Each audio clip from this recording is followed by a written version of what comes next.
was the last summer of high school when me and my first girlfriend broke up. This was the worst part of my life. Not because we broke up, there was a lot more that was going on with me. But as a person, I was not happy with who I was. I felt like I wasn't enough and there was so much more that I had inside me that I just couldn't bring out. So in previous videos, I talk about all the good times of my first relationship, but this is more focusing on the bad times. So essentially what happened is when me and my girlfriend started dating initially, I had this underlying negative energy within me. I basically knew that it was going to end, and not in a good way. For some reason, I couldn't come to terms with that because ever since I was a little kid, I always had the idea of dating till marriage. I wanted the first girl that I dated to be the girl that I married, and now that I'm older, I realize that is completely unrealistic. For most people. Now it is possible, but for most people it's just simply not going to work. And having that mentality really hurt me, considering the fact that I knew it was going to end. I knew from this, like literally the first day that we started dating, I knew that it was going to end. And I guess that scarred me because it essentially made all the good times have a negative connotation. Every time something good happened, say we did something really fun, I knew in the back of my mind, I was thinking, okay, this is going to end. What am I going to do when this ends? And I couldn't get that thought out of my head. Now, I don't want to talk about this girl forever. I'm only using it because this is probably the most experience I've ever gained in my entire life was my first relationship. It is literally what set me on the trajectory that I'm going on now. And I have nothing against her, by the way. I've made countless videos on this at this point, but there's so much to take away that I feel like I have to explain it to you guys. So let me talk about the bad. I'm going to resume from where I was. Everything was going well until eventually we broke up. And my other videos, I talk about all the times before we broke up, so I recommend watching those. But this is at the point right when we broke up the first time. I went on this literal depressive arc of not knowing what to do with my life, not knowing who I was and not thinking I was good enough. The night we broke up, I was on the game Xbox with some of my friends, and I saw something I wish I didn't see. It's very, very explicit to say the least, but I saw something I really didn't want to see. Someone sent it to me, and I was just in complete and utter awe. Like I had no idea what just happened. And after seeing this photo, I remember getting up, talking to my friends, and I went outside. In the pitch black, in the dark, I was bawling my eyes out, just crying, because it felt like the thing that I cared the most about at the time, which was her, had been taken completely. And I remember sitting out there.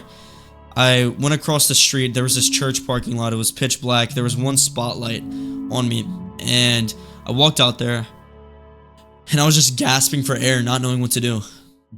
And I had so many thoughts going through my head. One of the thoughts being, how am I letting somebody impact me this much? I should never do that. While also having the feeling of, I can't control these emotions. I can't change the way that I feel. It's not possible. I'm feeling the emotions that I'm feeling for a reason. And the question in my head was, what is the reason? Why do I care so much? That's the thing that I would never stop asking myself, is why do I care this much? I should not care. Obviously, she didn't care as much as I did. And that's another mistake, is like, I made that very clear, is that I quote unquote cared more. And that's something you should never do. You should never care more about someone than you care about yourself. But I did. And it's because I didn't see a video like this. It's because I didn't hear anybody go through this experience and explain it the way that I'm explaining right now. You can never care more about someone than you care about yourself. It is never going to work. It will never in a million years work, because best case scenario, let's say you find your wife, you find somebody who is going to care about you a little bit less than you care about them. Like, so you care about them more is what I'm trying to say, right? You care about your wife a little bit more. Whenever she does something that slightly upsets you, it feels like your life is going wrong. Your entire life, everything that you care about is going downhill. And the thing is, when you care about someone more than you care about yourself, I have a very good explanation. It's almost like an upside down triangle. So picture it like this. You got the triangle right here. When you care about yourself most, you are most reliant on yourself. You're at the bottom of the triangle. When you are not the main thing that you care about, she is at the bottom of the triangle. And the issue is, if things go wrong with her, it all falls down. You have to be the base. You have to be the solid base, because that allows you to take control of your life. You will have no control of your life if you care about someone more than you care about yourself, point blank, period.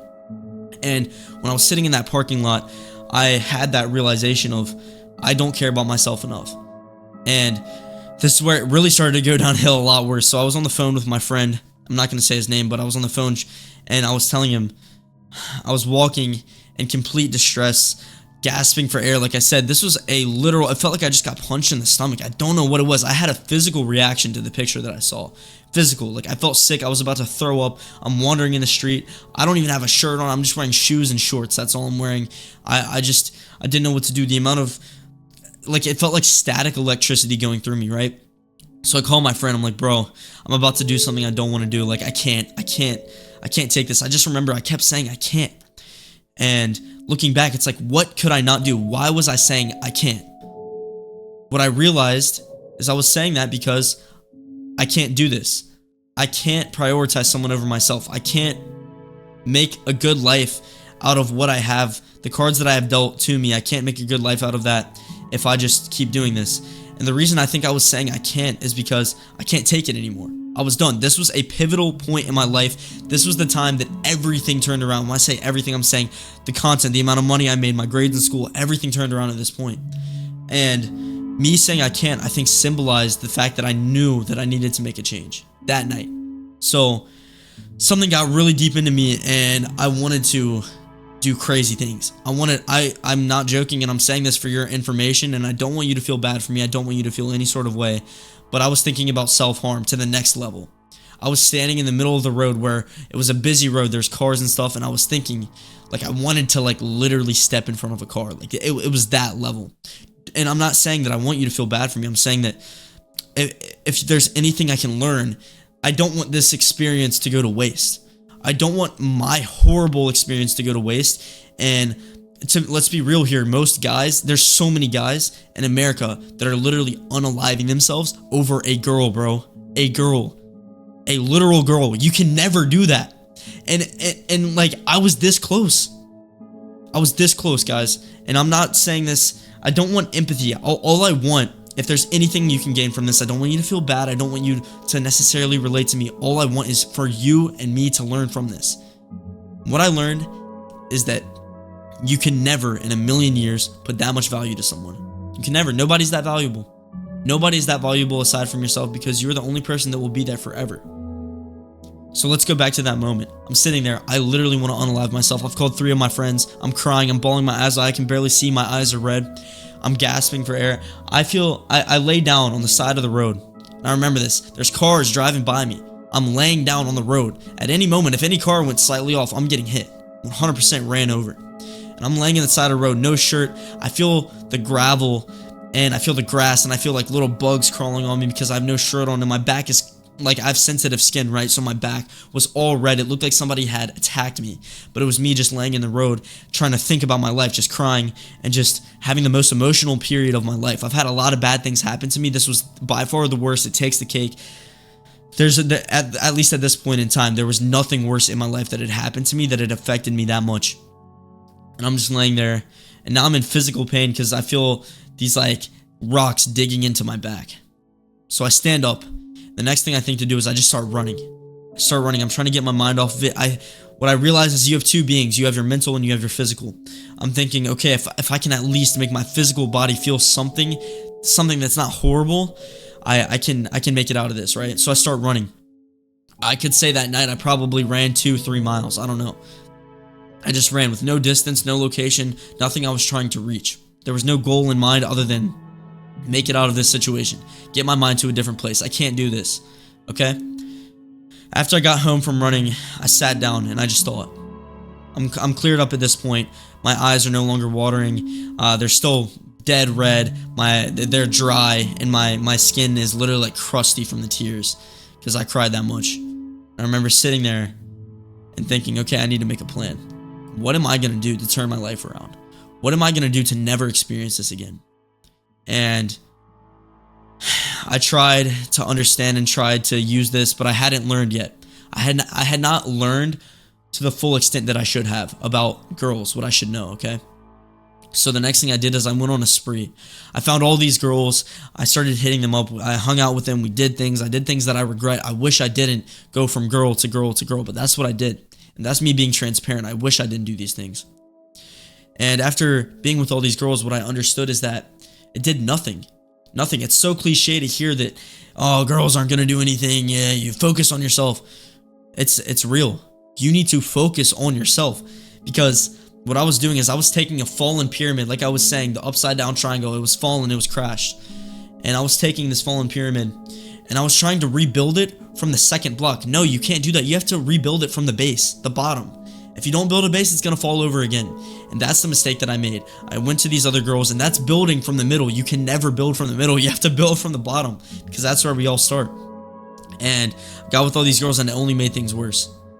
So now, to change everything, I actually started focusing on myself. Girls at this point no longer meant anything to me. Not in the sense that I don't respect them. I respect women a lot, and I care for them, and I'll do anything I can, but I didn't want to be in a relationship or do anything sexual with any women ever for a long time. And I knew that. I set that in my head. Yes, I've made my mistakes. Yes, I've hung out with girls. Yes, I've done things that I wish I didn't do, right? But at the end of the day, I made it to the point where I'm at now, where I don't see the value there.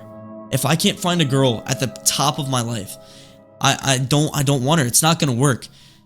I learned that if you need to figure out who you are before you really want to date or take a girl in the long run. And the reason I think that is because if you don't, what's going to happen is you're going to find a girl before you even found out who you are. And the issue with that is you're going to change. And I highly suggest finding a girl, at least a girl that you want to be with long term, after you've made these changes and after you figured out who you are as a person. Because then you at least know if she crosses one of your boundaries or does something you're not okay with, you know that this is who you are. You're not okay with that. You're done with her. At least you know that. And the thing is, you aren't going to know what your boundaries are until you figure out who you are. So I'm trying to stay away from all sexual activity. I'm going completely celibate. And this is my mark. This video is me taking accountability. I think that all of you should do it too. Find out who you are before doing anything with girls long term. Because I didn't do that, and it could have ended very bad. Start from the bottom of the pyramid and go up. Good luck. I'll see you guys in the next one.